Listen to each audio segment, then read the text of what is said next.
La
mesa número 2, cuyo título es Monroe y el Congreso de Panamá de 1826.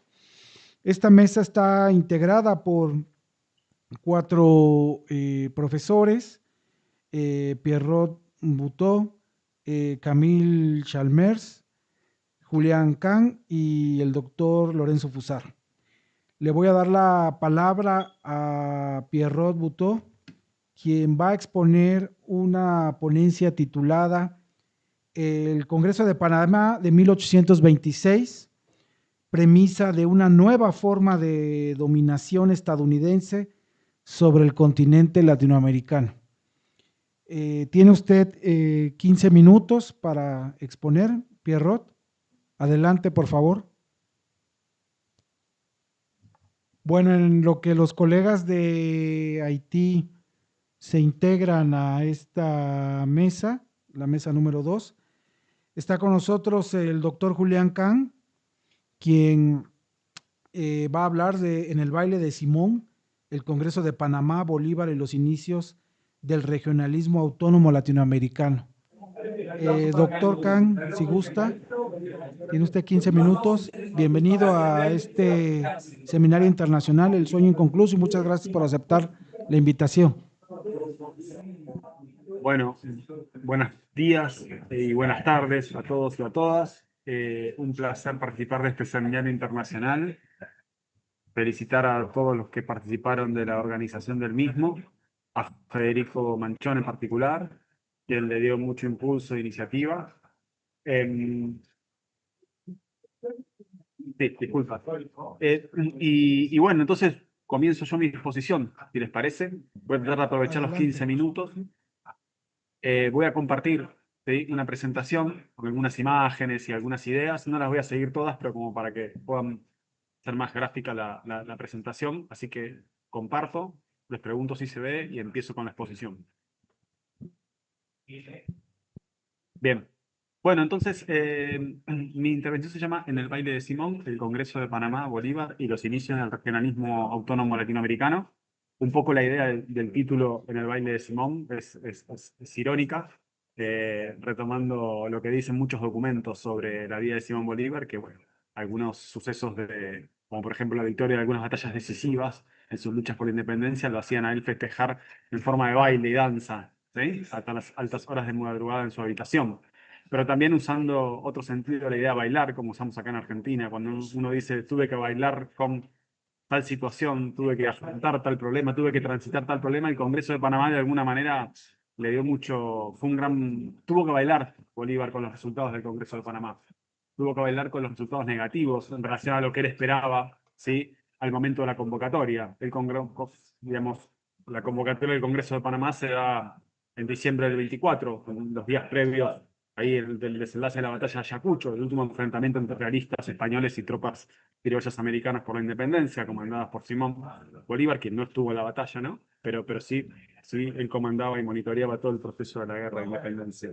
Y tenía una convocatoria auspiciosa al Congreso, en la con el inminente triunfo de la batalla. Pero después los resultados del Congreso que vamos a analizar generaron para Bolívar un momento bastante agrio, un momento negativo, en el marco también de una crisis política de lo que era la Gran Colombia, que era la entidad, ¿sí?, que agrupaba a Venezuela, Colombia, Ecuador y Panamá en ese momento, y desde la cual se convoca a confederarse en un todo mayor como quiso ser el Congreso de Panamá. Bien, los objetivos de la exposición es analizar un poco el contexto de surgimiento de la propuesta de Bolívar y el Congreso de Panamá, después caracterizar un poco el Congreso, cómo entender ese Congreso, ¿sí? Pero sobre todo cómo pensar el legado del Congreso de Panamá, ¿no? Porque por ahí Simón Bolívar tuvo que bailar con los resultados del Congreso, tuvo que lidiar con esos resultados, pero visto en perspectiva histórica, fue el inicio, creo yo, de una forma de asociación, de agrupación, ¿sí? Con una serie de objetivos, ¿sí? Para los países, para los territorios de América Latina que recién muy tempranamente se estaban conformando como nuevas entidades políticas y que permanentemente en 200 años, al cumplirse ahora al aniversario del Congreso de Panamá, este bicentenario, podemos ver que ante distintas coyunturas del orden económico político internacional, de la historia de América Latina en particular y de cómo se inserta en ese orden, aparece siempre algunos aspectos del legado y de la agenda bolivariana de ese Congreso de Panamá. Entonces, vamos a tratar de analizar un poco la propuesta del Congreso de Panamá, la caracterización y el legado del Congreso para ver, digamos, cómo podemos apropiarnos, ¿no?, de esa tradición iniciada por Simón Bolívar. La pregunta que atraviesa la exposición es por qué fracasó la principal aspiración política de Bolívar luego de la independencia. Pero por otro lado, decía, fracasó, pero sin embargo en distintos congresos se vuelve a reconstituir algo similar a Panamá. Hubo intentos, ¿no? Los congresos americanos del siglo XIX, las instancias de asociación regional de principios del siglo XX, culturales, políticas, ¿sí? Declaratorias de principios, ¿sí? Incluso desde vastos actores de la sociedad civil, ¿no? Como un José Martí, hasta un Mariátegui, ¿sí? En Argentina, digamos, Alfredo Palacios, Manuel Ugarte, bueno, distintos actores políticos y sociales de la región que en otro contexto totalmente distinto al del Congreso de Panamá, rememoran y conectan nuevas instancias de vinculación regional con el legado de aquel Congreso. Pero también, como 200 años después podemos pensar, ¿sí?, dos fenómenos que, digamos, que estaban en el Congreso de Panamá y que van a estar, aún cada uno en su contexto específico de recuperación, pero en la actualidad tienen que poder estar para pensar una agenda de América Latina nueva o distinta ante los cambios de orden económico y político internacional. Y una es la agenda de la autonomía y de la soberanía. Si hay algo que aparece ahí en el Congreso de Panamá, son cómo pensar la autonomía de la región frente a las grandes potencias, ¿sí?, frente a los grandes jugadores globales, ¿sí?, frente a la disputa de intereses, y cómo cuidar, ¿sí?, lo que tiene tierras adentro, fronteras adentro de la región, cómo cuidar su soberanía, ¿no?, cómo cuidar sus recursos, cómo cuidar su población, cómo cuidar sus necesidades también. Entonces, yo creo que es posible, 200 años después, recuperar algunos aspectos de ese legado del Congreso de Panamá. Bien, meternos en el Congreso de Panamá, ya tratar de preguntarnos por qué Bolívar lo convoca, ameritaría todo un gran panel. Pero bueno, para, para pasarlo por referencia, creo que hay distintas etapas. Hay una dimensión histórica, ¿sí?, de la construcción del Congreso anfictiónico que se va desarrollando en lo que son las luchas de la independencia y el lugar de algunos actores claves como Bolívar. La referencia es a lo americano como primera identidad, en oposición incluso a lo español. Están las primeras guerras de independencia, la idea de nuestra patria es la América, aparecen en contra de Bolívar, hasta que con la Carta de Jamaica, digamos, no es novedad, porque todos los especialistas lo saben, lo dicen, que el gran documento político de Bolívar, donde hay una maduración política de él, pero donde además ya empieza a perfilar la idea, en ese momento como una gran nación americana, y luego desde la formación de la Gran Colombia y ya las adversidades que la Gran Colombia a nivel con élites y caudillos locales le provocaba, cuando convoca después en el 24 el Congreso Anfictiónico del 26, ya la idea de gran nación americana está un poco de lado, y sí se habla más de una asociación, confederación de estos nuevos estados, territorios. Digo, decirle estados nacionales me parece es un término muy más del siglo XIX, es un término, digamos, que recién, digo, tanto en Europa como en América Latina, a mediados del siglo XIX termina de coronar la entidad estatal, política estatal, que después va a ser el sujeto jurídico de las relaciones internacionales. Con lo cual es bastante novedosa la propuesta de Bolívar para una región muy joven, que tenía muy poquitos años, que tenía para la batalla de Ayacucho meses de un año de territorios totalmente libres o independientes de lo que había sido la corona española, y con mucha diversidad, ¿no? Con mucha diversidad en su constitución. Por lo cual es muy interesante esta idea o de gran nación americana, muy temprana en la Carta de Jamaica, o de confederación de territorios americanos, ya para el Congreso de Panamá, pero donde lo americano es como una asociación, es como una entidad, ¿no? Que después, digo, se reconfigura en Latinoamérica o en nuestra América, desde el fin de, mediados del siglo XIX, o con Martí, a fin del siglo XIX, en este momento usaba americano el término.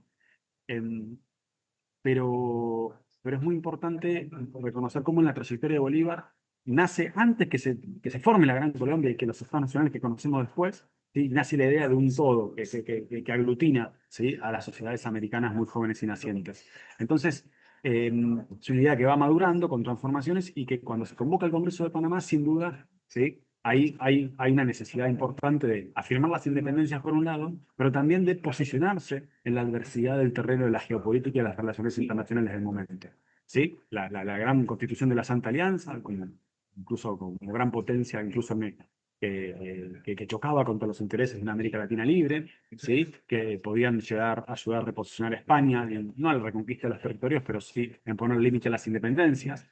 El naciente Estados Unidos, con su política de la doctrina Monroe, anunciada muy poquito antes, ahí en 1823, y Gran Bretaña, que tenía un gran interés por fuera de la Santa Alianza, obviamente, y un gran interés en la región, sobre todo en las relaciones económicas, y a la cual Bolívar siempre le veía con más simpatía, eh, por lo menos tenerlo como un aliado, ¿no? Para poder apoyar las independencias. Entonces, hay un contexto del orden internacional, pero hay también una necesidad interna, doméstica, de afirmar el proceso de independencia. Y la agenda es muy importante, es muy ambiciosa la que se propone en el Congreso, ¿no? Poner un pacto defensivo, formar una fuerza militar en común, mecanismos de arbitraje. eh, Sin embargo, sí, vamos a ver que el Congreso, bueno, ni siquiera todos los convocados van, por ejemplo, las Provincias Unidas del Sur en ese momento, de lo que hoy es Argentina, ¿sí? No está interesada en ese momento en el Congreso. Sin embargo, cuando se entera que Estados Unidos había sido invitado por Santander, quiere también posicionarse, ¿sí? Como para, en todo caso, también ante la presencia de observadores británicos, ¿sí? Tener alguna voz. Su representante nunca llega, ¿sí? Con lo cual hay que entender la época en la que estábamos, ¿no? Donde las comunicaciones tardaban meses por cartas, son caminos muy largos de recorrer, ¿sí? Fue bastante controvertido digamos, y problemático, ¿no? También la convocatoria del Congreso en ese contexto de la región. Ahora bien, también ya los resultados adversos del Congreso, ¿sí? Tienen que ver con poderes locales, como decía antes, fraccionalismos, oligarquías que se están configurando, ¿sí? Con sectores dominantes que vienen de época colonial, pero que se rearticulan en este momento de reconfiguración, de que van a ser las primeras décadas del siglo XIX, de la economía y la política latinoamericana, y donde no ven como Bolívar, ¿sí? Una aspiración quizá ideal, pero con algunos grados, posibles grados de concreción de este orden postcolonial, que es la creación de una liga, asociación, unión. ¿Sí? Entonces, hay elementos internos en disputa que son opuestos a la conformación de la asociación, y por otro lado también la doctrina Monroe de Estados Unidos, que empieza a ver con ojos distintos a la región y que después se va en momentos más tardíos a posicionar de una forma más clara. Cuando analizamos, este es un mapa actual de la región. Es un mapa actual, o sea, es un mapa puesto desde la actualidad con las fechas de independencia, pero es bastante, que se usa mucho en los libros escolares de enseñanza, y es bastante mentiroso, porque en realidad, en el momento de independencia, por eso ustedes ven que Ecuador, Colombia, Venezuela y Panamá tienen una línea roja, porque conforman la Gran Colombia. Es decir, nace primero la Gran Colombia y luego se da el fraccionamiento entre esos cuatro, perdón, estados actuales. Centroamérica, una federación. Argentina se llamaba provincia, ¿sí? Y como parte de lo que es Bolivia, ¿sí? Es realmente distinto. Es importante ponerse en ese contexto de Panamá, digamos, ubicar en qué momento estábamos. Este es un mapa mucho más, bueno, está hecho en 1826 por un intento cartográfico de un norteamericano, y donde ahí vemos que el dibujo de los territorios son otros. Además hay que mencionar el imperio de Brasil, ¿sí? Es decir, la corona portuguesa se había refugiado en su propia colonia en un hecho inédito, ¿sí? De las relaciones coloniales entre centros y periferias de ese momento. y se había conformado un poderoso imperio de Brasil de buena relación y fuerte relación con los británicos, ¿sí? Que también era bastante celoso de una entidad entre sus países vecinos. Esto sería un mapa, digamos, Provincias Unidas del Río de la Plata, la Gran Colombia, bueno, Perú y Bolivia que después van a actuar como confederación. Esto es importante porque ahora, para cerrar la idea del fracaso del Congreso, nos saca la idea de que tenemos más en la literatura de las relaciones económicas y políticas internacionales del siglo XIX, de fin del siglo XIX y XX y actualidad, donde son los estados nacionales bien definidos, con soberanías marcadas, los únicos posibles de construir elementos regionales, vinculaciones regionales, ¿sí? O procesos de integración. Y el Congreso de Panamá nace uniendo o tratando de unir territorios que después ni siquiera son los estados nacionales actuales que conocemos, aunque sean parte de ellos, ¿eh? Y sin duda, ¿sí? Es decir, que nace intentando amalgamar algo que tiene un pasado previo, que es el pasado colonial, e incluso previo, tanto que está en la historia de los pueblos originarios, ¿sí? Que ahí en esa carta de Jamaica a Bolívar también hace una relectura de la propia historia de la región, pero que, que podemos hablar incluso de el intento de conformación de una confederación, una asociación, para la cual fue muy influyente el argentino y tucumano Bernardo de Monteagudo, ¿sí?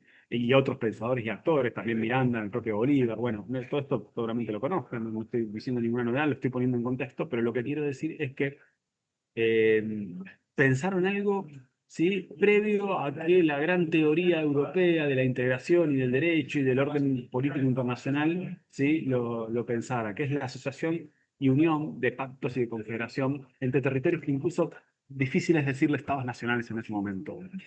Eh, Ahora bien, bueno, para avanzar un poquito en la exposición y no ocupar el tiempo de los demás, el fracaso del Congreso fue por múltiples causas. Hubo convenios y acuerdos mutuos, es decir, declaración a favor de convenios, pero resoluciones sin carácter vinculante. Las soberanías territoriales nacionales todavía en conformación, de alguna manera van a priorizar su poder de decisión por sobre decisiones regionales. Los pocos acuerdos que se cumplen no se ratifican. No tiene lugar la posterior reunión de continuidad, pierde peso político, que para fin, después de 1826, la idea de una unión, de una confederación, pierde el peso que tenía en el momento de la convocatoria, en la famosa carta de convocatoria, ¿sí? De diciembre de 1824. ¿Sí? También hay una crisis política dentro, ¿no? De la Gran Colombia entre la fuerza de Bolívar y la fuerza de Santander, ¿no? Entonces, ahora bien, hasta ahí, bueno, y con todo ese escenario es con el que tuvo que lidiar y bailar, como yo digo en el título de exposición, don Simón Bolívar. Pero sin embargo, él no vio el legado para etapas y ciclos posteriores de eso que Ricardo Soler, ¿sí? Un historiador y un pensador panameño, ¿sí? Eh, Panameño, ¿sí? Bueno, se me fue. Ahí está. Eh, Ahí está mal escrito Ricardo, que es con R, lo quería arreglar, pero bueno, me corre un poco. Eh, Rescató que el americanismo bolivariano, a partir del Congreso de Panamá, persistió en extrema terquedad en otros contextos y coyunturas. Y ese persistir en extrema terquedad es que dejó un legado, una base, sobre el cual después en diferentes contextos históricos y políticos emerge siempre la idea de apelar al mismo. Y es muy importante entender que hay legados que persisten en extrema terquedad por actores políticos, sociales, por coyunturas, por decisiones gubernamentales, pero que tampoco estamos hablando de una linealidad, porque lo peor que nos podría pasar es pensar que aquel ideal americanista de Bolívar lo podemos adaptar a cualquier otro contexto histórico posterior, porque pasó mucho después de la época de Bolívar. No solo se terminaron de conformar los estados nacionales con territorios y límites distintos, con orientaciones políticas distintas a los que Bolívar quizá pensaba y bregaba, sino que además se dio el desarrollo de las relaciones capitalistas, por lo cual integró también las economías latinoamericanas a un mercado mundial que va a tener después injerencias y tensiones con lo que es el ordenamiento político. Es decir, donde lo económico y lo político aparecen separados, pero son constitutivos de un todo que es la sociedad capitalista moderna. Entonces, lo peor que podríamos hacer sería reivindicar ese legado que persistió en la extrema terquedad de manera lineal. Sin embargo, sin embargo, sí podemos ver en cada momento y en cada coyuntura histórico del desarrollo de las relaciones capitalistas en América Latina y de la integración a la economía y a la geopolítica mundial, cómo ha reemergido siempre la necesidad de más autonomía, la necesidad de bregar por la soberanía, la necesidad de esquemas, digamos, que prioricen eh, la integración de la región más que la integración con los centros, ¿sí? Y había tensiones en el marco de esos procesos. De hecho, hasta el día de hoy las tenemos. Pero bueno, ahí el primer gran momento se me dio a decir de los congresos americanos, no solo en ciertos gobernantes ante tensiones con potencias como Estados Unidos, ¿sí? O la invasión, digamos, después, la invasión de lo que va a ser de México, de Francia, perdón, a México, con Maximiliano, digamos, en la década de 1860, o el bombardeo de los puertos de España de Lima y Valparaíso, de los puertos, perdón, de Chile y Perú por parte de España, o la pérdida de territorio mexicano por parte de Estados Unidos. Es decir, en diversas coyunturas, muchos gobiernos intentan recuperar la idea de un Congreso americano. Los tres Congresos americanos serían un poco los continuadores de lo que no pudo hacer, ¿sí? Aquel Congreso de Panamá en 1826, o después de 1826. Pero no solo a nivel gubernamental, a nivel social. La Sociedad de Unión Americana, Bilbao, Vicuña Maquena, Recabarren en Chile, Argentina, Felipe Varela, en Bolivia, en Perú, en México, es decir, un montón de pensadores que algunos eran conservadores, otros liberales, algunos más federales, algunos más centralistas, pero que en todos pervivió la necesidad de un discurso bolivariano de unión, asociación y coordinación política y geopolítica regional ante las coyunturas adversas de ese vínculo con los países centrales o en la geopolítica internacional, o los efectos adversos de una integración dependiente y asimétrica en los marcos del desarrollo capitalista contemporáneo. Tenemos otra etapa de reconfiguración en las primeras décadas del siglo XIX, o cuando se da, perdón, del siglo XX, cuando se da lo que es la expansión de Estados Unidos y su panamericanismo, ¿no? Un americanismo pero comandado, incluyendo América del Norte y comandado por Estados Unidos. Bueno, eso choca con el bolivarianismo, choca con el legado de Bolívar. ¿Sí? Bolívar era tenía muchas tensiones con el naciente Estados Unidos también en términos de mirada geopolítica. ¿Sí? Y ante la respuesta a la doctrina Monroe por un lado, ¿sí? Y a las cumbres panamericanas, ese gran proyecto hegemónico intentado por Estados Unidos, la política de Gran Garret, del Big Stick de Theodore Roosevelt, ¿sí? Reemerge un latinoamericanismo que recupera otra vez la idea bolivariana, primero en la figura de José Martí, con la idea de Nuestra América también, en la figura de Manuel Ugarte, en la figura de José Enrique Rodó, y en distintas iniciativas e instancias de integración, ¿sí? Desde la sociedad civil también, no solo de los gobiernos que se intentaron construir a principios del siglo XX. Lo que estoy recorriendo acá es un poco el legado del Congreso de Panamá. Lo que no pudo el Congreso de Panamá en su momento, en su coyuntura, y que Bolívar no vio, sin embargo intentó desplegarse en otras coyunturas, con lo cual esto nos permite hablar de 2 siglos de continuidades y rupturas de un ideal bolivariano, sí, pero que acá muestro de Maya de la Torre, María podríamos seguir infinidad de figuras latinoamericanistas, ¿sí? Que se han reivindicado bolivarianas. En ese sentido, las enseñanzas del Congreso de Panamá, ¿no? Primero que América Latina, nuestra América, tiene una historia y problemas en común y que lo tuvo muy temprano por su génesis, por lo que fue la conquista previa, por lo que fue la cultura del orden colonial, por lo que fue el proceso de gestación de la independencia de los territorios americanos. Y en ese sentido, el Congreso de Panamá intentó, aunque no pudo, jugar un rol de importancia, ¿sí? Y entonces mostrando la primera idea de autonomía, autonomía de estos países que tienen una coyuntura y una historia incluso en común, y que aún con sus diversidades regionales, aún con su heterogeneidad y aún con sus destinos distintos que marcaron a fuego ese controvertido y complejo siglo XIX de conformación de las entidades políticas nacionales y de la vinculación a los centros capitalistas y el desarrollo de los capitalismos acá en combinación con otras relaciones sociales, bueno, aún, ¿sí? Con toda esa diversidad y compleja historia, ¿sí? La idea de una autonomía regional y la idea de la soberanía regional y la idea de la asociación y la cooperación regional va a ser una necesidad en distintos contextos. Entonces, el Congreso de Panamá nos aporta un concepto de época que lo podemos recuperar, rastrear y repensar a la luz de las coyunturas más recientes y actuales. ¿Sí? Porque además Bolívar, otro gran impulsor de lo americano, San Martín, entremezclado con un ambiente de época, con otros discursos sociales americanos como el de Monteagudo, o el de Mariano Moreno, o el de Artigas, que no son todos iguales, pero que todos descansaban en la idea de lo americano, ¿no? Sobre todo por la tensión que había con el Imperio Español en el momento de las guerras de independencia. Pero esa idea de que hay elementos y problemas en común. Bueno, recuperar Bolívar para pensar una integración que no repita modelos, una integración que, digamos, de alguna manera, eh, perdón, una integración que de alguna manera no sea como una suma de conglomerados estáticos, ¿no? Es decir, no es una cuestión de repetir instancias anteriores, no es una cuestión de repetir consignas ni de repetir los ejes del Congreso de Panamá, no tendría sentido, aún cuando hay actores políticos que a veces lo han hecho en otras situaciones, sino de mirar para el futuro, mirar esa idea para adelante, como tenía Bolívar, ¿no? Esa idea del sueño, esa idea de lo utópico, ¿no? Esa idea de que es mejor pensarla integrada de la región y en cooperación, aun cuando haya dificultades que lo imposibiliten, ¿sí? Es mejor pensar en común la región y el Congreso de Panamá fue el puntapié. Fue el puntapié de una larga tradición de proyectos de asociación, unión e integración latinoamericana, ¿sí?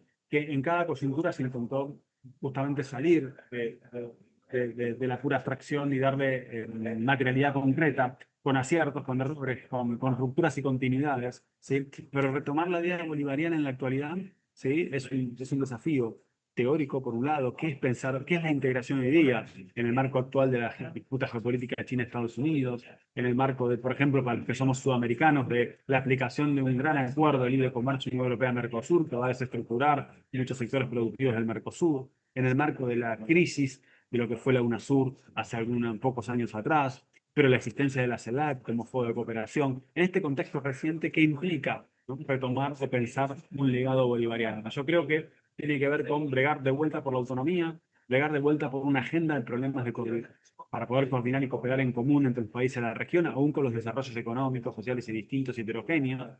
¿Sí? Pensar que incluso la tradición latinoamericana y americana no sigue, ¿sí? El mainstream europeo de la asociación de integración, que se creó incluso antes, como lo que fue la gran creación de las teorías del derecho internacional, ¿sí? O en paralelo a ellas, ¿sí? Expresando una visión y problemas estrictamente americanos, tal cual Bolívar quería tratar de abordar y afrontar, ¿sí? En lo que fue la convocatoria de ese Congreso. Más allá de los resultados, ¿sí? Que como yo decía, fueron adversos para la coyuntura esa del momento, el Congreso mostró una tendencia, una tradición, un ideal, ¿sí? Que es más vale unidos, más vale en cooperación, más vale en diálogo, en asociación, en integración, ¿sí? Que separados. ¿Sí? Y creo que hoy hay que volver a retomar esa idea, pero claro, no en forma lineal, no en forma de deriva actualidad, una linealidad en integración que no revise, que no entienda el contexto en el que estamos. No es lo mismo mediados del siglo XIX, fin del siglo XIX, el siglo XX, los 80 y 90, cuando fue la gran apertura de la región al mundo y priorizaron las iniciativas economicistas de integración que abrieron el mercado. Los 2000 que hubo intentos de reconfiguración, la crisis actual de las iniciativas existentes, ¿sí? Como por ejemplo muchas de ellas que mencioné hace un ratito, como el Mercosur. Bueno, eh, creo que el Congreso de Panamá fue el puntapié de una tradición. Hay que seguir reflexionando el contexto de la época, los legados, enseñanzas y la reutilización, la reconfiguración en escenarios posteriores y en el escenario actual. Dejo acá, en todo caso, después de las intervenciones, abrimos a si hay preguntas, intervenciones o comentarios y seguimos entonces intercambiando.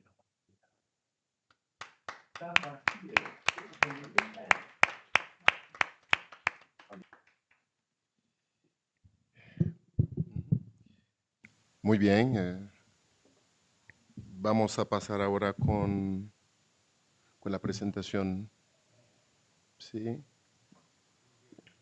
sí, sí, del profesor Fusar. Sí, sí, vale.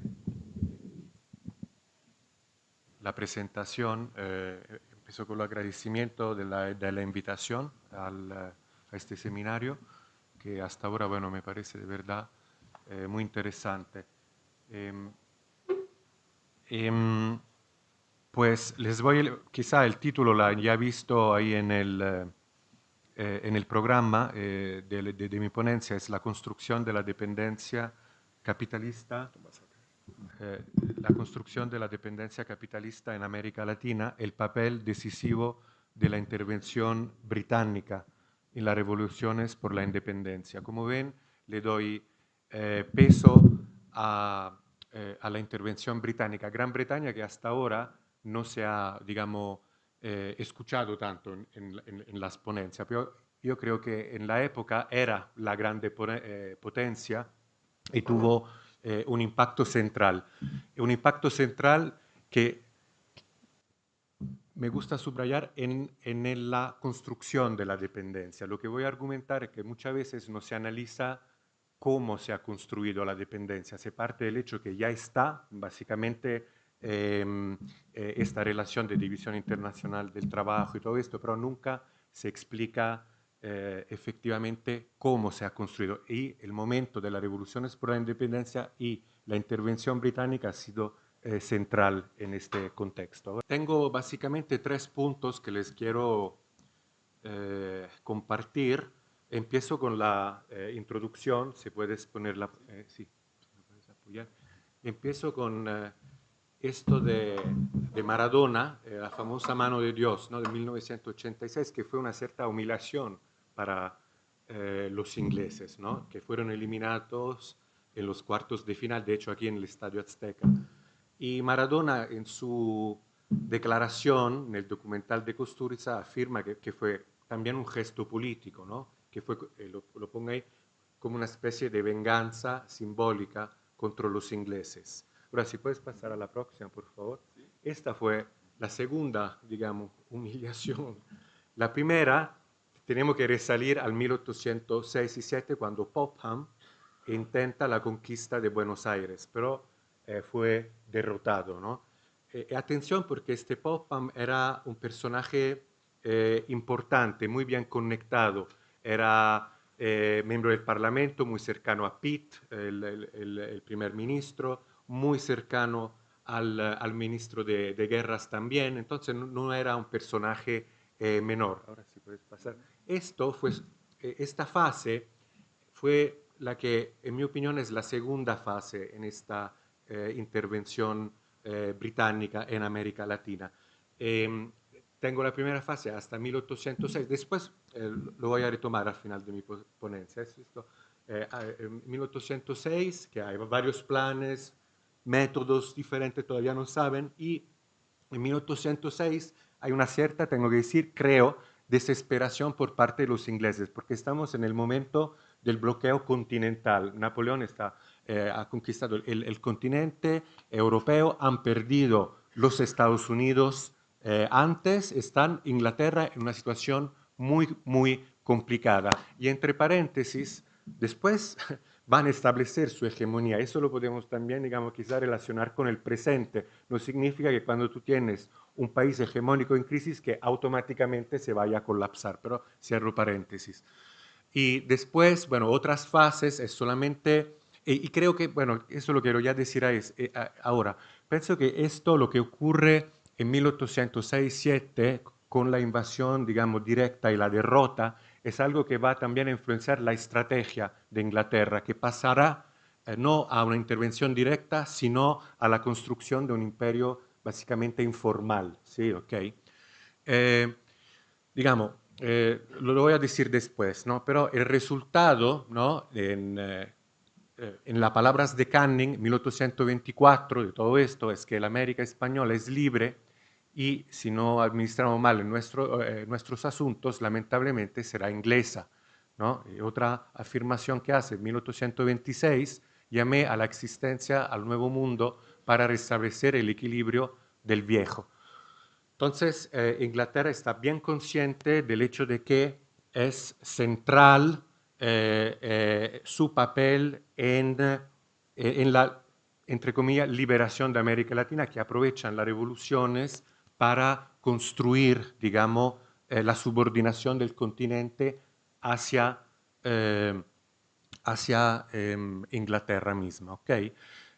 Y aquí, entonces, quiero subrayar la centralidad tanto de la lucha de clase, pero combinada con la geopolítica en la construcción de estas relaciones de subordinación en las relaciones de dependencia. Pasamos a la próxima. Los 3 puntos que quiero, digamos, compartirles, he dicho, son esos 3, ¿no? Uno, que la teoría de la dependencia no explica de manera suficiente la construcción de la dependencia, ¿sí? ¿Ok? Quiero mostrarles una visión, una reinterpretación de la dependencia y el papel que juega la lucha de clase y la geopolítica en esta arquitectura de la dependencia que les voy a compartir. Y finalmente pasar a un poco más a esta diferente fase, si tengo el tiempo, que ya he digamos, mencionado anteriormente. Ahora sí se puede pasar a la próxima. Entonces, el primer punto, ¿no? O la tesis quizá un poco controvertida, me pueden tirar de ensalada si quieren después, pero es esta, ¿no? Que la teoría de la dependencia no explica suficientemente la construcción de la dependencia. Si miramos autores como Marini, por ejemplo, claro, analizan de manera importante todo lo que ocurre después del proceso de independencia. ¿Sí? ¿Okay? La división internacional del trabajo, la transferencia de valor, la compensación con la superexplotación, cómo contribuye América Latina a la acumulación en el centro, ¿verdad? Y todo esto. Pero finalmente no explican de manera profunda cómo se construyó esta relación de dependencia. Lo mismo lo podemos decir, por ejemplo, por otro autor, Teotonio dos Santos también, ¿no? Habla de la dependencia como una condición condicionante, pero nunca explica de verdad, de fondo, cómo se construyó esta condición, esta situación condicionante. También, digamos, quizá desde la perspectiva estructural, también Celso Furtado, parte de la División Internacional del Trabajo y todo esto, pero quizá alguna mención sobre Brasil sí la hace, pero en general no explica, tampoco explica finalmente cómo se dio esta relación de subordinación. ¿Okay? Y también el artículo que, bueno, que me parece muy bueno, de otra perspectiva, Gallagher y Robinson, ¿no? El imperialismo informal. También ellos explican, bueno, lo que es el imperialismo informal y todo esto, pero nunca explican de verdad cómo se construyó todo ello, ¿sí? Y me parece que desde, por eso he puesto crítica ahí, que desde la crítica de la economía política, que es también, digamos, el subtítulo, ¿no?, del Capital de Marx, lo que interesa es ir por debajo de las apariencias, ver cómo se construye el origen histórico de lo que estamos analizando. Entonces me parece, digamos, central focalizarnos en este punto. Y aquí en este momento de construcción lo geopolítico y la lucha de clase juegan un papel central. Si puedes pasar a la próxima. Y esto dentro de sobre todo dentro de una reinterpretación de la dependencia. ¿Okay? Voy a hacer un par de puntos teóricos para que se entienda el por qué estoy interesado en todos esos procesos, ¿no? Pues veo, digamos, intento reconstruir el concepto de dependencia partiendo del capital. Y lo primero que quiero mencionar es que, claro, Marx tiene el tomo 1, el 2, el 3, ¿no? Sabemos que pasa del abstracto a lo concreto, pero el tomo 3 termina. Y siguiendo el propio método de Marx, podemos introducir nuevos conceptos, ¿sí? ¿Okay?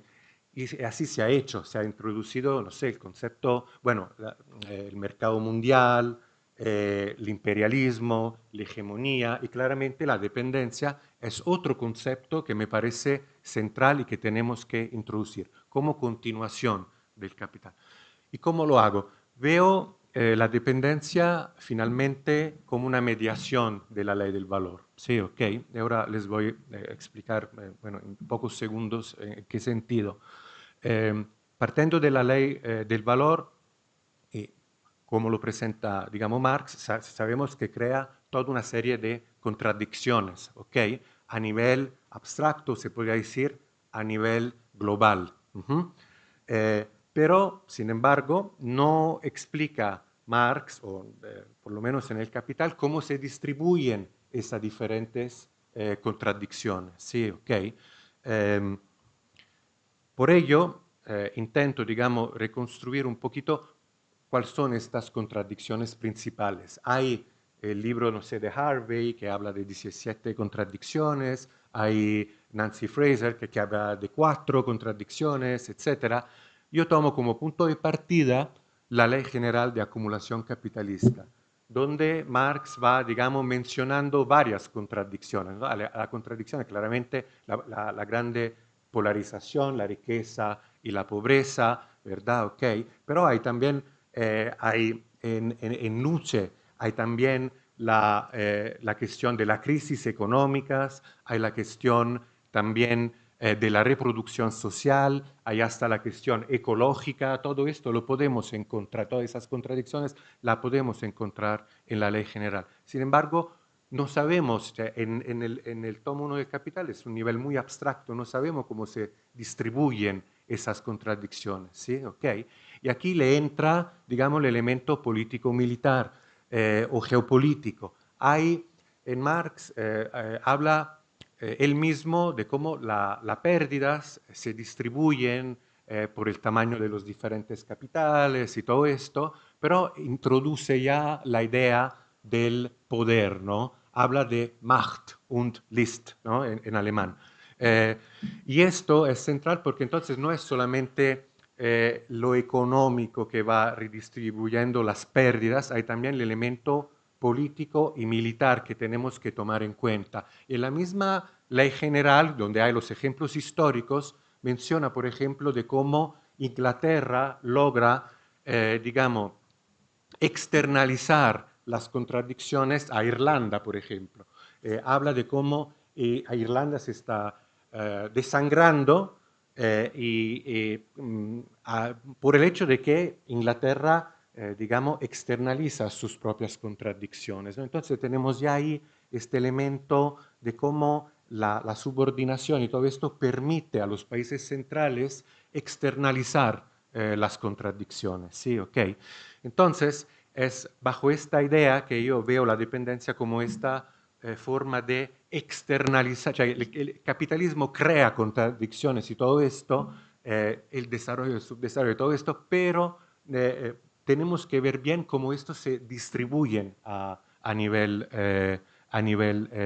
mundial. Y aquí, como ya he dicho, la geopolítica y la lucha de clase juegan un papel central. Ahora, no tengo mucho tiempo, pero ahí retomo, digamos, la obra de Gramsci, sus análisis de las situaciones, etcétera, en donde, partiendo de la idea de que finalmente es la lucha de clase que determina la posición de los diferentes países en una jerarquía, digamos, mundial y todo esto, lucha de clases que pero ocurre siempre en un contexto internacional. No podemos analizar la lucha de clase sin tomar en cuenta la influencia de lo internacional, ¿no? ¿Okay? Es por eso que estoy particularmente interesado en esas fases, digamos, revolucionarias para ver cómo se van reposicionando o se van creando las diferentes jerarquías a nivel internacional. ¿Okay? Ahora bien, podemos pasar entonces a la próxima. Es interesante notar que cuando tratamos las revoluciones o miramos a la historiografía sobre las revoluciones por la independencia, no se habla mucho sobre el papel que jugó Gran Bretaña. Y cuando se habla de ello, se habla en términos, digamos, pasivos, ¿no? Que Inglaterra tenía una posición, digamos, reactiva a lo que estaba ocurriendo. Eso tanto en la literatura, digamos, sobre las revoluciones mismas y la literatura, digamos, más especializada sobre la intervención británica en este periodo. ¿Okay? Creo que un problema de fondo es de cómo se concibe, digamos, al Estado, ¿sí? ¿Okay? Porque esos textos analizan el Estado en una versión muy reducida, analizan, digamos, la parte, digamos, política. Yo que vengo, digamos, también de una tradición gramsciana, veo el Estado como Estado integral, que une digamos, lo político y también la sociedad civil. Entonces, cuando uno tiene intereses privados, etcétera, que intervienen o que hacen cosas, también, de cierta manera, hace parte del Estado. Y esto es creo, fundamental cuando analizamos lo que ocurre con la intervención británica en América Latina en este periodo. Tenía Inglaterra ya, siguiendo a Benno Teschke, desde el Tratado de Utrecht, 1713, ya una gran estrategia, digamos, ya capitalista o protocapitalista, ¿sí? Okay. Y ahí América Latina jugaba, digamos, un papel central. Esto siempre ha sido así. También los Estados Unidos después irán, digamos, quitándole, entre comillas, el imperio a los británicos y lo que quedaba de los franceses. También lo mismo que está intentando China hoy en día. Para Inglaterra era central, digamos, quitarle, entre comillas, el continente a España. ¿Sí? Okay. Continente que según la literatura, digamos, reciente de historia global, me refiero, por ejemplo, a la obra de Tutino, Sven Beckert, jugaba de verdad un papel central que se ha subestimado hasta ahora. Siempre como una pequeña periferia de España y todo esto. No, era mucho más que esto. ¿Sí? Okay. Consideramos, por ejemplo, no sé, la plata, okay, que se extraía aquí en México, que lubricaba todo el comercio mundial de la época en la conformación, digamos, ya de una economía mundial capitalista, la externalización de las contradicciones ecológicas que tenían en Europa y mucho más. ¿Okay? Entonces tenía un papel central, era algo de muy importante para Inglaterra. Ahora, si se puede pasar a la próxima, por favor. Vuelvo otra vez a esto de las diferentes fases, ¿no? Por eso que hay varios planes, ¿no? Ya antes de 1806, planes que son, por ejemplo, el plan de Vansittart, el plan Maitland, el plan Miranda y Popham. Hay varios planes que están ahí a nivel muy, muy, muy alto. Y planes que también después el mismo San Martín retomaría en la conquista, digamos, o en la liberación, ¿verdad? Okay. Entonces eran planes que han sido elaborados a muy, muy altos niveles. Pero como he dicho al principio, en la introducción, no se tenía una estrategia muy clara, ¿sí? Okay. Se tenía que conquistar directamente, era posible esto, se tenía que fomentar las revoluciones, no había grande claridad en todo ello. Y un elemento, bueno, claro, era muy grande, entonces la ocupación militar era complicada, pero eso de fomentar las revoluciones aquí, la centralidad de la revolución de Haití que daba mucho miedo. Dice, si fomentamos una revolución, ¿qué va a ocurrir?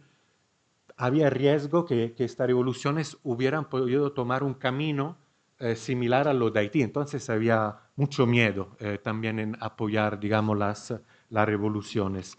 En esta fase, le he dicho antes, 1806-7, una fase como de desesperación, quizá es exagerado esto, pero utilicé esta palabra, desesperación, porque como he dicho antes, estaba Inglaterra en una situación muy, muy complicada. ¿Okay? Ha perdido las colonias norteamericanas, Europa bloqueada por Napoleón, es de verdad una situación muy complicada por Inglaterra. ¿No? Okay. Entonces, bueno, se lanzan e intentan, digamos, conquistar de esta forma. Después, de hecho, en 1808 hay un plan que es muy importante, que es el plan Wellington, y Wellington será, no es un señor menor, es el comandante que después logrará, digamos, derrotar a Napoleón en 1815. Y ahí la idea era básicamente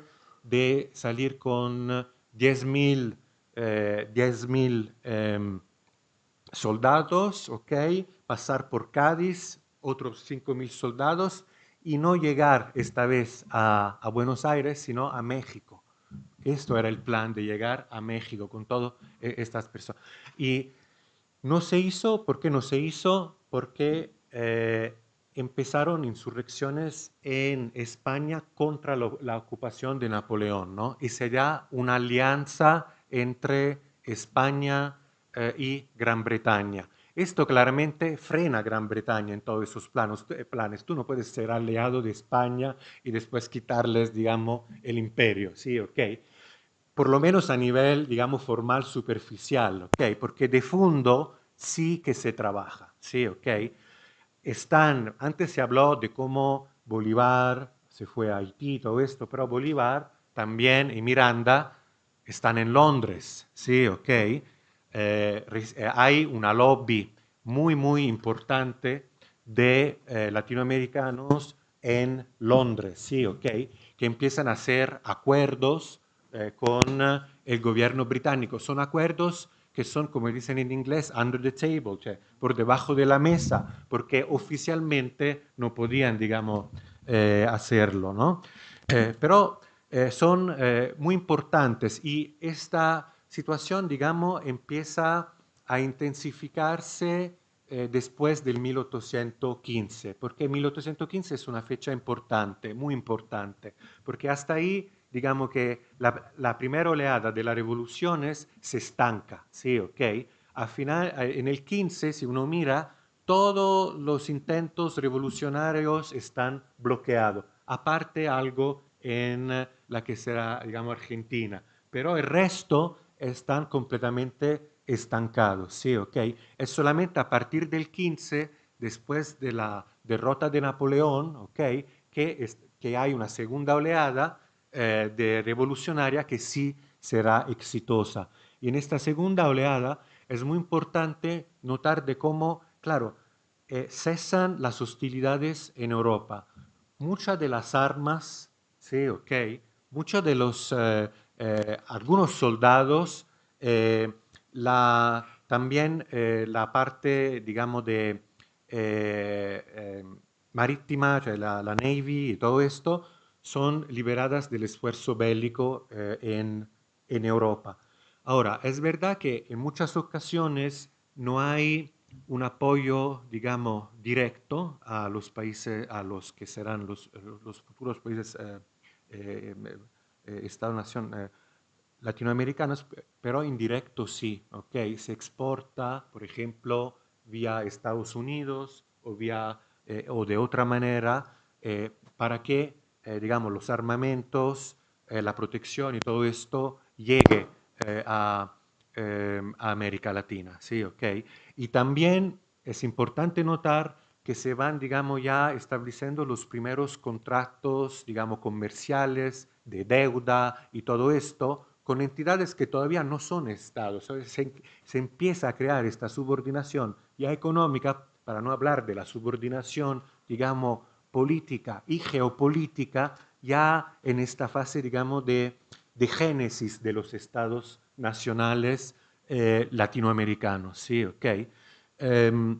Entonces, digamos, para concluir, tendría, digamos, los detalles sobre todo esto, pero para concluir ya, decir de cómo la dependencia y la subordinación ha sido construida, ¿sí? ¿Ok? No es algo que se da de la nada.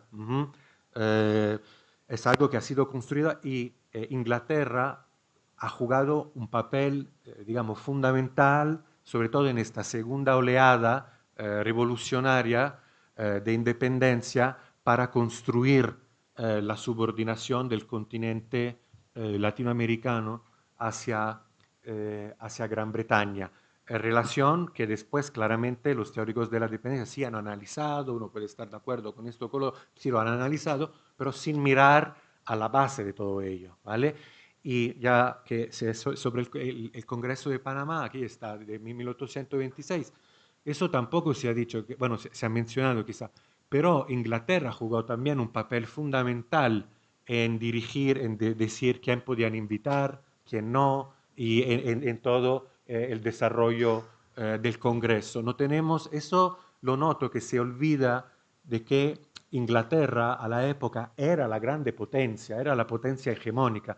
Estados Unidos estaban en ascenso, sí, al principio, pero ni habían tenido todavía la guerra civil, cioè no estaban todavía en una fase muy, muy, muy temprana. No podemos solamente hablar de Estados Unidos, aquí tenemos que hablar de Inglaterra, creo, de manera importante. Y con esto concluyo. Muchísimas gracias.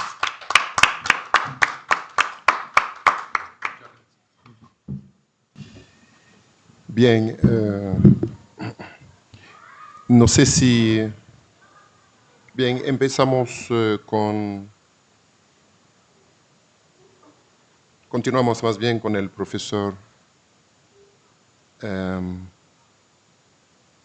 Charmeuse. Camille. Empezaré con las salutaciones y las felicitaciones para el comité organizador de este evento y en particular al profesor Menchon. Y creo que es muy importante esta reflexión, sobre todo en el momento que estamos viviendo en el continente. Y también agradecemos que el profesor Menchon y el comité organizador han otorgado un espacio importante a la reflexión sobre Haití y a la relación entre Haití y el continente. Así que el título de mi presentación es Las consecuencias dramáticas de una exclusión. Y para desarrollar esta idea, voy a hacer 6 consideraciones breves para no abusar de su tiempo. Las consecuencias dramáticas de una exclusión. Nuestra idea central que vamos a presentar en esta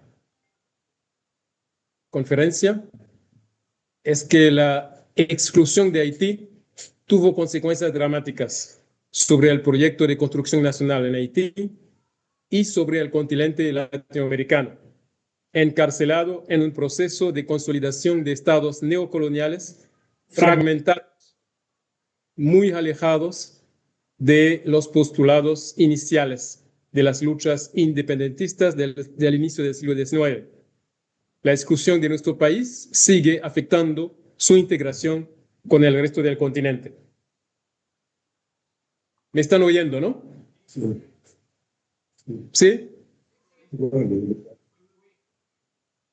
No me oyen. Sí. Bien, Camille, bueno, bien. Primera consideración sobre las características de la Revolución Haitiana de 1804.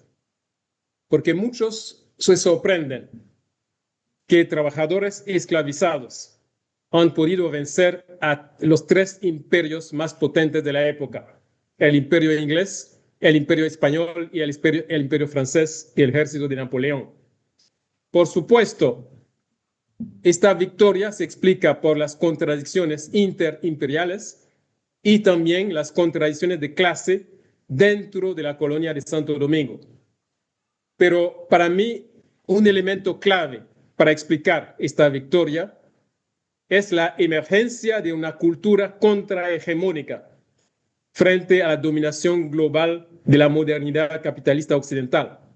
Durante los casi 300 años del régimen esclavista colonial, los trabajadores esclavizados han construido una cultura contrahegemónica con 3 pilares fundamentales.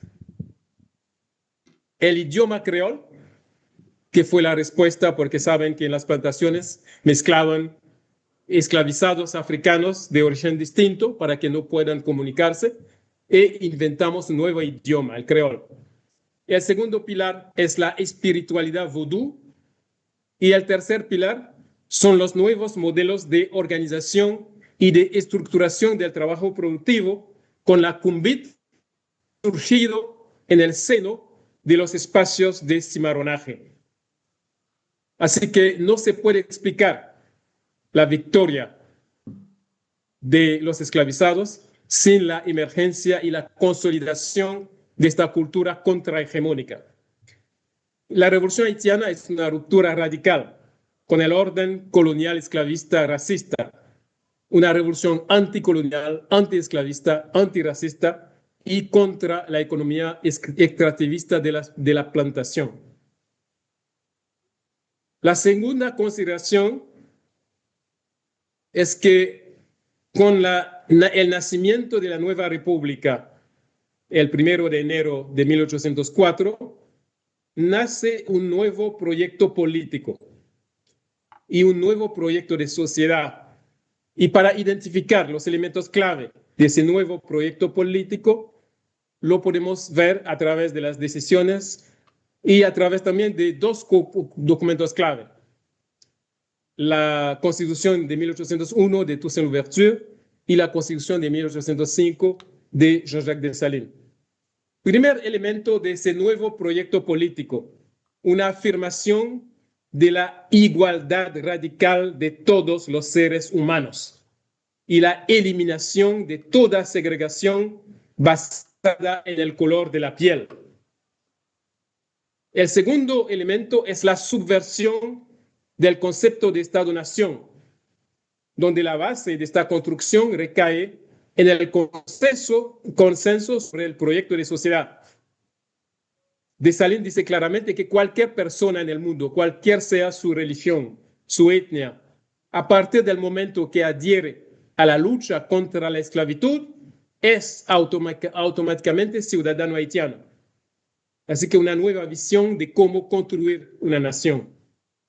La Constitución de 1805 define un Estado laico que no se articula con ninguna práctica religiosa o institución religiosa. Todas las religiones pueden practicarse libremente en el territorio nacional. Dessalines cambia el nombre del país, eliminando el nombre de la colonia francesa Santo Domingo y rehabilita el nombre del país Haití en un gesto fabuloso de reparación histórica, afirmando la necesaria conexión de los pueblos oprimidos del pueblo taíno con los esclavizados originarios de África. Es un elemento clave. Después de la gran victoria de Berthier en noviembre de 1803, Dessalines rechaza la oferta del general británico Maitland de convertir a Haití en un protectorado de Inglaterra. Dessalines entiende que las relaciones de propiedad son una parte intrínseca de la dominación colonial y prohíbe la utilización de la herencia para justificar la propiedad de los hijos de los colonos y prohíbe la propiedad de tierras a extranjeros. Hace también una subversión del concepto de raza. Afirma que todos los haitianos se conocen con la palabra genérica negros, anulando el concepto de raza, porque al mismo tiempo dice que reconoce la nacionalidad haitiana a los soldados de Polonia y Alemania que habían abandonado el ejército de Napoleón para juntarse al ejército libertador. Es decir, que anula un elemento fundamental de la ideología dominante del capitalismo colonial, que es el racismo. Y en creol, por ejemplo, la palabra negros, porque la palabra negros estaba estigmatizado. Los negros eran los subhumanos, los bárbaros, etc. En creol, negros es sinónimo de seres humanos. Dessalines también rechaza la explotación y la exportación de recursos forestales. Se da cuenta que el ecocidio es un elemento fundamental de la dominación neocolonial en gestación. Dessalines también se da cuenta que el comercio internacional es asunto estratégico y establece reglamentos para asegurar intercambios comerciales equilibrados, conservando la decisión sobre los productos a exportar para no caer en un proceso de monoexportación controlado por los países compradores. Es un elemento muy importante. Establece la necesidad de un sistema educativo público de acceso universal y presente en todo el territorio. Las masas populares haitianas lucharon contra la economía extractivista de la plantación y produjeron, como lo identifica Jean Casimir, una cultura contraplantacionaria. Este nuevo proyecto político no pudo desarrollarse por el sabotaje permanente, el bloqueo y el aislamiento impulsado por la dominación neocolonial sobre nuestro continente.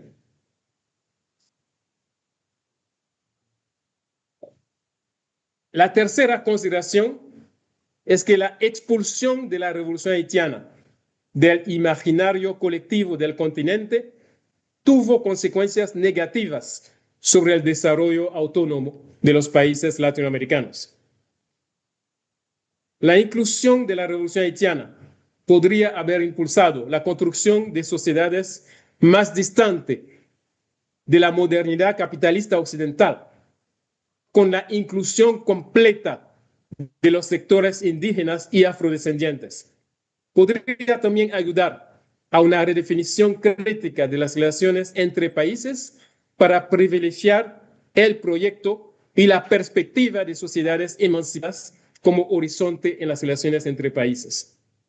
El diálogo con la revolución haitiana podría haber favorecido construcción de lazos distintos con el continente africano, avanzando hacia lo que algunos antropólogos brasileños llaman una amefricanía.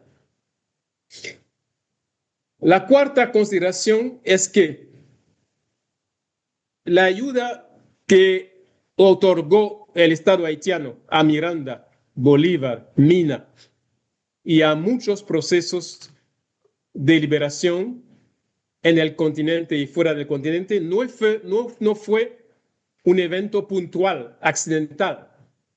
Fue una decisión del Estado haitiano y esa decisión del Estado haitiano refleja un compromiso, un fuerte compromiso internacionalista permanente del Estado haitiano desde los años anteriores a la victoria de 1804, y esa vocación y ese compromiso internacionalista se mantuvo hasta los años 60. Se habla a veces del apoyo otorgado a Francisco Miranda, Simón Bolívar, que fue un apoyo masivo y decisivo. También el apoyo a Mina. Y se conoce también, no se conoce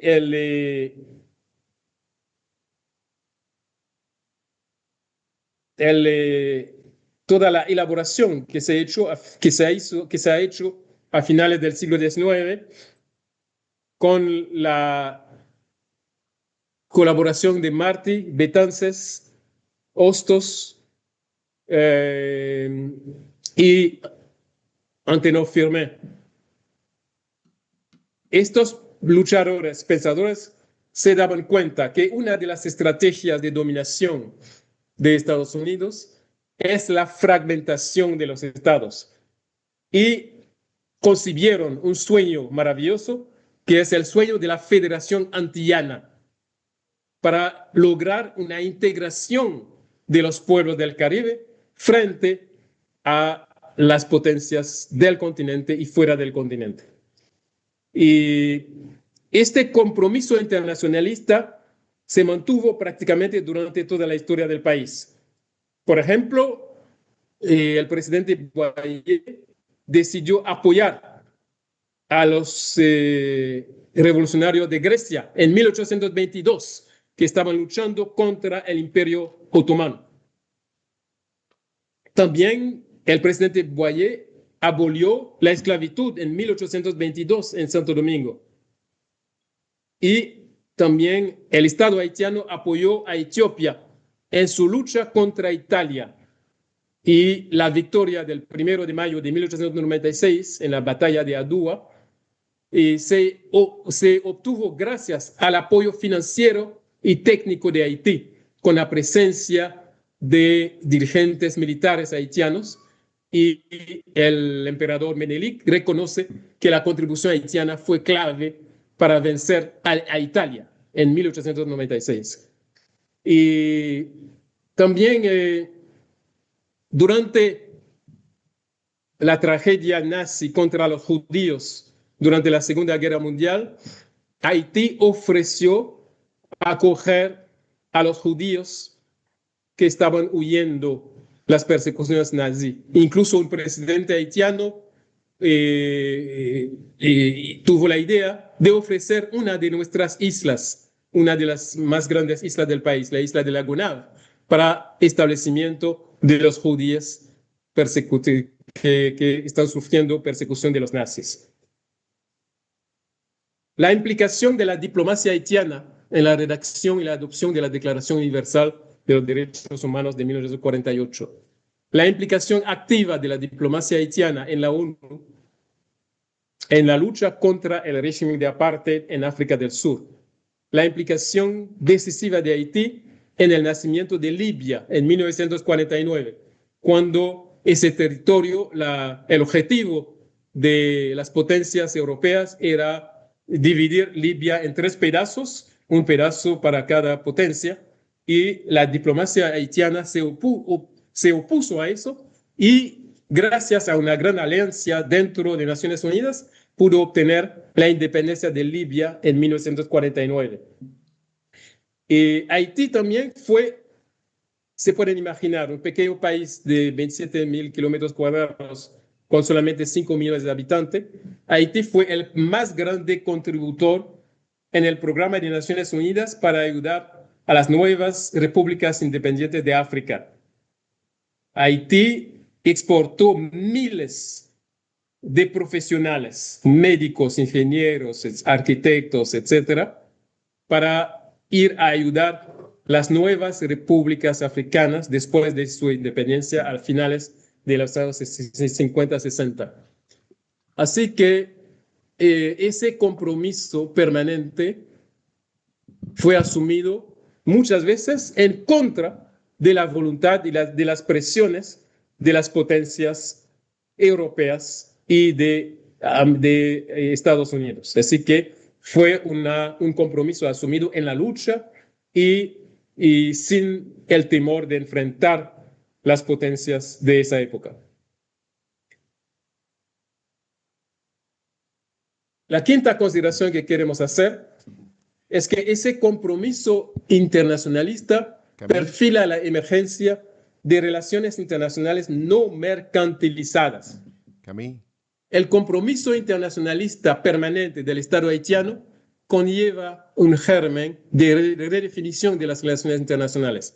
Está claramente prefigurado por la declaración de Jacques Dessalines en uno de sus discursos que declaró: he vengado América. Es decir, que la revolución haitiana no es solamente una conquista dentro de la frontera, pero es con un horizonte continental para todos los pueblos de América, ¿no? Camille. Los apoyos brindados por el Estado haitiano nunca fueron asociados a reclamos de pagos financieros ni de cesión de territorios. La respuesta de Pétion a Bolívar es ejemplar. Camille. Cuando Pétion dice a Simón Bolívar: no es necesario decir que soy el padre de la libertad de la Gran Colombia. Lo único que tienes que hacer es proclamar la abolición de la esclavitud como primera medida después de la victoria militar frente al Imperio Español. Camille. ¿Sí?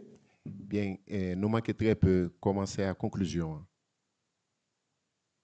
La sexta consideración es entender las respuestas de las potencias imperialistas frente a la revolución haitiana. Bueno, las respuestas fueron múltiples y articuladas dentro de lo que llamamos una guerra imperialista permanente contra la nación haitiana de 1804 a 2026. Bueno, primero el silencio, ¿no?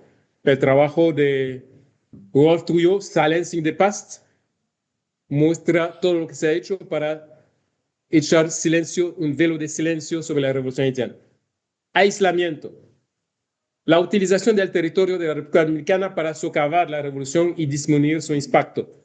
La agresión financiera de la cual habló el profesor Desom, agresión y dependencia comercial y económica, y una narrativa negativa y a veces de satanización y una estigmatización permanente. La exclusión del Congreso de Panamá participó de esta empresa con efectos devastadores. Recomiendo, por ejemplo, el trabajo muy bien documentado del historiador colombiano Daniel Gutiérrez Ardila, que se llama Colombia y Haití, la historia de un desencuentro, que ilustra las numerosas iniciativas del gobierno haitiano para solicitar un reconocimiento formal de la República de Haití por Colombia. Esas demandas fueron rechazadas por Santander y por temor de la reacción de las potencias europeas. Durante el siglo XIX, los intercambios Camille, comerciales de la República Haitiana fueron altamente dependientes y concentradas con Estados Unidos, Francia, Gran Bretaña y después con Alemania. 90% de las importaciones y de las exportaciones de esos flujos estaban hacia esos países. Camille. Así que nunca pudimos establecer intercambios activos con los países del continente. No es difícil imaginar el amplio abanico de posibilidades que hubieran frenado las estructuras neocoloniales de dependencia construidas contra Haití para neutralizar el legado de su revolución. Camille, il te reste 1 minute. Sí, bueno, así que es evidente que la apertura del mercado latinoamericano para Haití podría haber cambiado mucho la historia económica del país. El olvido de Haití es evidente, ¿no? Por ejemplo, visitando Bogotá, me sorprendió encontrar una plaza dedicada al homenaje a la Revolución Francesa. Nada sobre Haití. Más sorprendente aún es el silencio total sobre la producción intelectual haitiana. Los autores haitianos no aparecen en la mayoría de las antologías sobre el pensamiento latinoamericano. No aparece, por ejemplo, la obra precursor de Jean-Louis Debatté, El sistema colonial desvelado, muy precursor del pensamiento decolonial, ni tampoco el gigante Antenor Firmin, que fue el primer antropólogo a destrozar las tesis racistas de Gobineau a partir de argumentos científicos. Así que la estrategia de aislamiento de los países imperialistas fue exitosa, ¿no? Y en algunos momentos decisivos, Haití necesitaba de la solidaridad de los países del continente y no la obtuvo, por ejemplo, en la invasión de la isla de la Navaz en 1857, cuando el reino francés impuso el pago de indemnización a antiguos dueños de esclavos, cuando las tropas de Estados Unidos robaron las reservas de oro del Banco Central haitiano en diciembre 14, o cuando las tropas de Estados Unidos invadieron el país robando con masacres durante 19 años. Así que ese desencuentro trágico se continúa. Durante los últimos años hemos vivido misiones de Naciones Unidas, supuestamente de mantenimiento de la paz. En esas misiones participaron muchas tropas originarias de América Latina, pero esas misiones estaban controladas estratégicamente por la agenda imperialista y han jugado un papel importante en instalar un gobierno de extrema derecha al estilo Trump, Milei o Bolsonaro. Y actualmente el pueblo haitiano está viviendo una tragedia totalmente silenciada. Estamos hablando de balance de una situación de guerra. Estamos hablando de 17,000 muertos en 5 años. Estamos hablando de 1.6 millones, 1.600.000 de desplazados. La asfixia de la capital, la caída del PIB durante 8 años, un aumento de la inseguridad alimentaria que afecta 50% de la población, ¿no? La destrucción de universidades, hospitales y por las pandillas armadas financiadas por el imperialismo norteamericano. Y así que para concluir, porque me dicen que mi tiempo se ha acabado, es necesario regresar a las ideas y los sueños de Dessalines, de Martí, de Bolívar, de Artigas, de Antenor Firmin, de Che Guevara, de Fidel Castro, de Chávez, para avanzar hacia la construcción de la patria grande, liberada de los procesos miméticos de reproducción de la modernidad capitalista occidental. Esto será posible con la emergencia de una ruptura ideológica cultural construida a partir de lo que llamo una pedagogía de las revoluciones. La desconexión con la dominación imperialista no es viable sin una revolución cultural y la construcción del horizonte socialista. Muchas gracias. Gracias. Alors, un poco de preguntas. ¿Tienes una?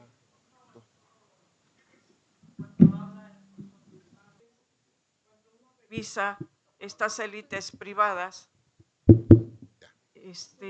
y empiezas a hacer, digo, porque esto a mí me llevó a preguntarme, bueno, 200 años de historia de buscar una América Latina integrada y no lo hemos logrado. Entonces, hacer este recuento histórico de las élites privadas y resulta que son los mismos nombres. Y cuando tú hablas de Inglaterra, el papel que desempeña en términos de las ideas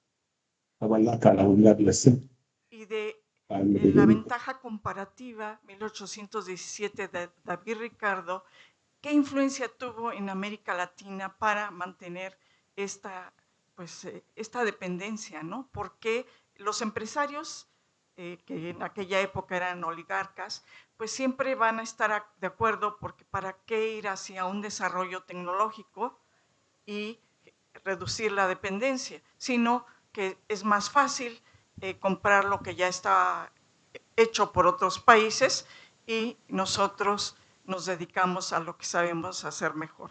Entonces, ¿qué papel tuvieron estas ideas? Y además, cuando escucho a los haitianos y que uno revisa a los ideólogos de la época, que bueno, si se salva Bolívar, bueno, después de escucharlos no sé si se salva, pero Martí, y hablan de nuestra América y nuestra raza, pero cuando empiezas a seguir leyendo otros ideólogos, nuestra raza es la criolla, ni siquiera los mestizos entramos, mucho menos los indios en México.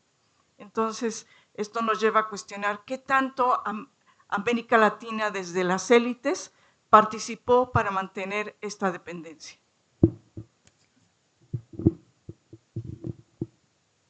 Por la pregunta y la observación, yo creo que sí que hubo una cierta colaboración, ¿verdad? Okay. También desde América Latina, que eran fuerzas externas, etcétera, pero que se unieron o se apoyaron también en las élites, digamos, locales, ¿no? Me recuerdo que Gramsci en un cierto momento dice que básicamente que los más nacionalistas muchas veces son los grupos que son más subordinados también a las fuerzas externas. Entonces sí, hubo esta colaboración, pero sin embargo creo que, porque ahí se entra también en todo el tema, bueno, entonces hay como una cierta igualdad entre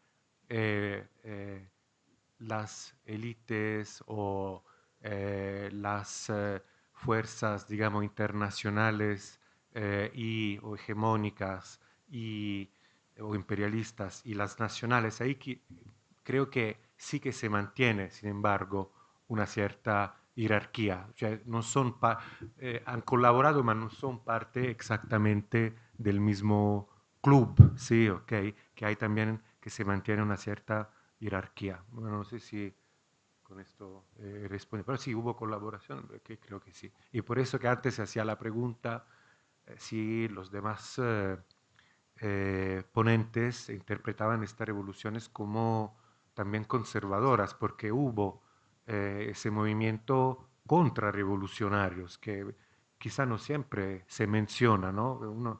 En muchos lugares se crece con los ideales de los revolucionarios y todo esto, pero se tiene que ver que son procesos mucho más complejos con elementos, sí, de revolución social, como en Haití, empezó también así en México, que pero se enfrentaron también con las élites contrarrevolucionarias, ¿sí? Okay. Y que de hecho, bueno, en México mataron a los líderes revolucionarios Hidalgo, Guerrero, etcétera, lo mataron. Entonces, tenemos que tomar en cuenta de estas élites que eran contra la emancipación, digamos, o la transformación de las relaciones sociales, y que por eso también se opusieron a las ideas que venían de Haití, creo.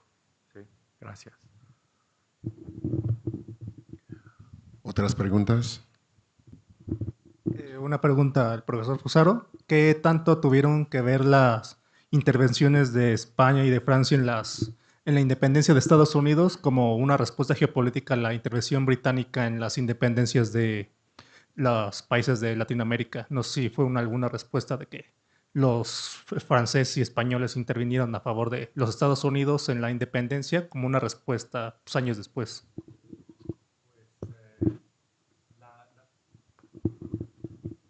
La revolución por la independencia de los Estados Unidos ocurre antes, sí, ok. Pero sin embargo, claro, hubo apoyo francés que fue muy importante. Pero también ahí en los Estados Unidos, para retomar un poco lo que estábamos diciendo antes, hubo también un movimiento, digamos, contrarrevolucionario.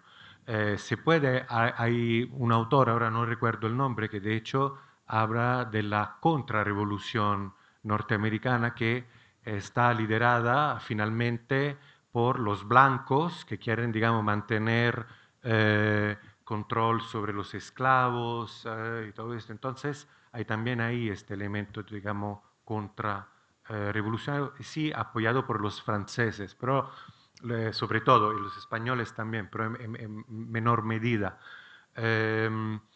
Es una pregunta, digamos, importante después de ver por qué los Estados Unidos no se quedan subordinados, cómo logran, digamos, romper los lazos de subordinación o dependencia.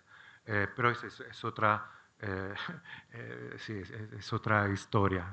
Pero en mi trabajo, digamos que hace parte del proyecto que tengo, es un proyecto de libro, estoy escribiendo el libro, y hay una parte, digamos, sobre la dependencia, sobre América Latina y sobre esa cuestión de los Estados Unidos. Es un comentario a propósito de la pregunta y de la respuesta que tiene que ver con la tradición francesa al compromiso con España en la venta de Luisiana a las 13 colonias.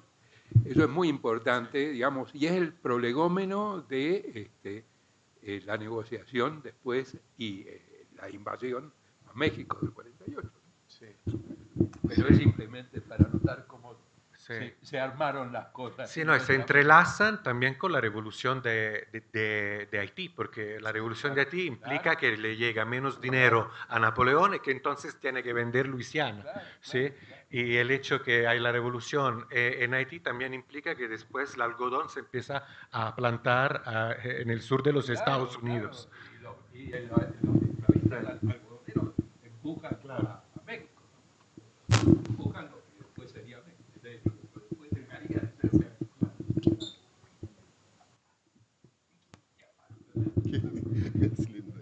Bueno, yo quiero antes que todo decir que me sorprende gratamente el pensamiento crítico de los camaradas de Haití. Les agradezco mucho su intervención. Quiero decirles también que Haití es quizá la población de Haití es quizá la que más duele de América Latina. Y ahora me duele más después de conocer un poco más de la historia de cuando se construyó esta dependencia de la que nos habla el profesor Saro. ¿Por qué ser optimista en tiempos tan oscuros y tan difíciles? A México le costó más de 30 años que la población por lo menos hiciera una lucha electoral. Muy lejos está de ser anticapitalista, muy lejos. ¿Qué hay en Haití como para mantener un optimismo intelectual y en la lucha de clases en este momento?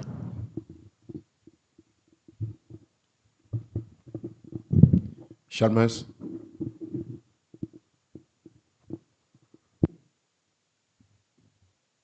No escuché las preguntas, el sonido está muy mal.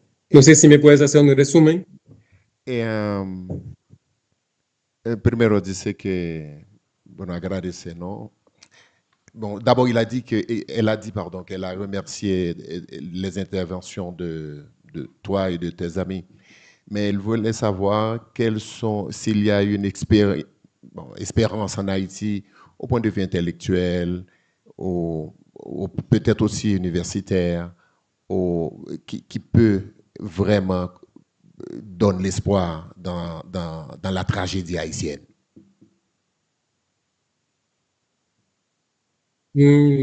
Toujours pas entendu. Similarité. Similarité.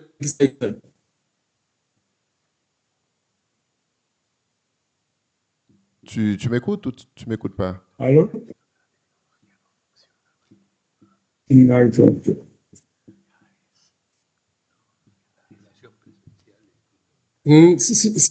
Similarité qui ça qui ça pas comprendre.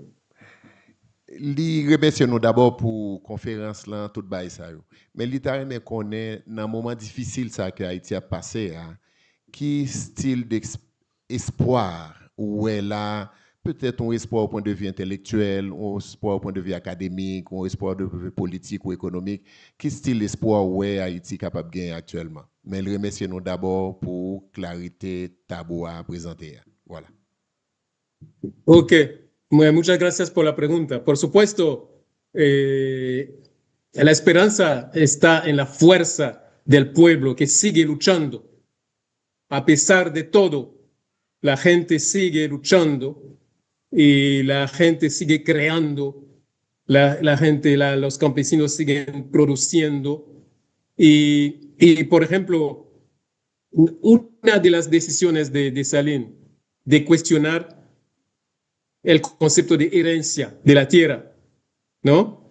Y de prohibir la propiedad de la tierra a extranjeros, hasta hoy en día la mayoría de las tierras están ocupadas por campesinos pobres, ¿no? Es una consecuencia de Saline y de la revolución de 1904. Y por supuesto, hubo muchas ofensivas para transferir esas tierras a transnacionales y a la oligarquía, pero los campesinos siguen resistiendo. Es decir, que la esperanza fundamental está en la fuerza de esta resistencia. Y también hay que añadir que a pesar del silencio, de la estigmatización y del desconocimiento de Haití, los sectores revolucionarios progresistas de América Latina sí reconocen el valor de la revolución haitiana y muchos de los sectores progresistas están tejiendo lazos con nosotros para realmente participar en la construcción de la patria grande. Y yo soy bolivariano, yo soy desalinista y creo que realmente podemos sacar de los procesos revolucionarios, la haitiana, la cubana, la bolivariana, elementos para contrarrestar la dominación imperialista y construir un gran continente a la altura de la maravilla que son nuestros pueblos y nuestras culturas. Y creo que para construir esa patria grande, romper con el imperialismo, es muy importante nutrirse de los procesos revolucionarios, aprender de los procesos revolucionarios y salir de la creación mimética de estados neocoloniales que reproducen la dominación extranjera. Así que, y por eso insistía mucho sobre la producción de una cultura contrahegemónica. Y creo que es quizás la lección más importante de los esclavizados en Haití, que han podido construir una cultura contrahegemónica que ha producido una cultura sumamente rica, bellezas en cantidades y esperanza para todos los pueblos. Bien, gracias. ¿Otras preguntas? Bien, un aplauso. Yo quería agregar algo. ¿Puedo? Adelante, perdón. No, en relación a lo que decía Chalmers recién y a las preguntas y el intercambio que venían con los colegas haitianos, para aquellos que estamos muy al sur del continente, nos queda muy lejos en términos geográficos, pero no por ello menos tan lejos en términos históricos. Yo además soy docente, profesor de historia latinoamericana, contemporánea o americana contemporánea, y el rol de la independencia, la revolución de independencia de Haití en los procesos de independencia de la América Hispánica fue muy importante, en todos los sentidos. ¿Sí? Quizá no tan reconocido por ciertas corrientes historiográficas, por ciertos intereses después de las élites en su construcción de sus agendas políticas, en su mirada sobre el pasado, o en sus agendas incluso de educación, ¿no? Pero, pero fue muy importante. Por muchas cuestiones, solo señalo dos o tres muy cortitas en un minuto. En primer lugar, le impregnó a aquellos independentistas del lado americano-español, sobre todo a los miradas más progresistas o más progresivas de ese momento, la cuestión social. Al propio Bolívar, no es novedad, seguramente para todos los que estén acá, pero no solo a Bolívar, ¿sí? A otros dirigentes también. Es decir, el problema haitiano estaba, digamos, con el tema de las relaciones de producción, con la esclavitud, digamos, que también estaban de este lado, del lado de la América Española, pero que las élites no tenían una agenda de reconfigurar, romper esas estructuras que venían de la época colonial. Y sin embargo, algunos autores sí lo empiezan a hacer, Bolívar entre otros, ¿sí? A partir de la experiencia haitiana. Entonces, e incluso también para sentar y dividir posiciones, ¿no? Porque a los que no querían romper con esa agenda, el problema haitiano era un mal problema, ¿no? No lo querían dividir. Y para otros, por el contrario, ilustraba la necesidad de la igualdad, la necesidad de romper herramientas de dominación esclavista y otras más. Entonces, Haití fue un hecho, de hecho, cuando uno tiene un hecho que marcó en realidad marcó el inicio de la ruptura del orden colonial y de los procesos de liberalización, de liberación e independencia. Cuando uno tiene que periodizar la historia latinoamericana, ¿sí? Los manuales más comunes y tradicionales ponen otras fechas. Aquellos que entendemos que Haití, aun cuando era colonia francesa, y por ahí podía tener diferencias en su organización estructural, económica y social que las colonias de origen español, al estar parte de este territorio y tener tanta conexión, ¿sí? Debería ser la primera fecha de proceso de independencia y ruptura del orden colonial. ¿Sí? Exceptuando Estados Unidos, ¿no? Que, bueno, es Norteamérica, pero digo de América, de lo que llamamos hoy nuestra América o América Latina. Así que en ese sentido quería contribuir y afirmar que aunque estemos muy lejos en el sur, algunos enseñamos también la historia latinoamericana recuperando parte del legado haitiano en ese momento, por lo menos de la ruptura del orden colonial y de la revolución de independencia. Y además, después, algo señalé yo, creo en la exposición, pero muy por arriba, o no sé si lo llegué a señalar, la influencia que tiene para Bolívar. El 15, el 16, está en Jamaica, después sus encuentros con Petión, en Haití, el ejército que arma para entrar al continente, ¿sí? Él le debe mucho a Haití, ¿sí? El avanzar, ¿sí? En lo que fue el tercer proceso de intento de producción de independencia en Venezuela y en toda esa zona de América del Sur. Así que me parece que hay un vínculo más fuerte del que se crea habitualmente y está muy bien también reponerlo y señalarlo, sobre todo bueno, en este evento donde estamos intercambiando con los colegas aquí. Gracias. Gracias. Gracias. Bien. Ok, ahora sí, un aplauso para la mesa.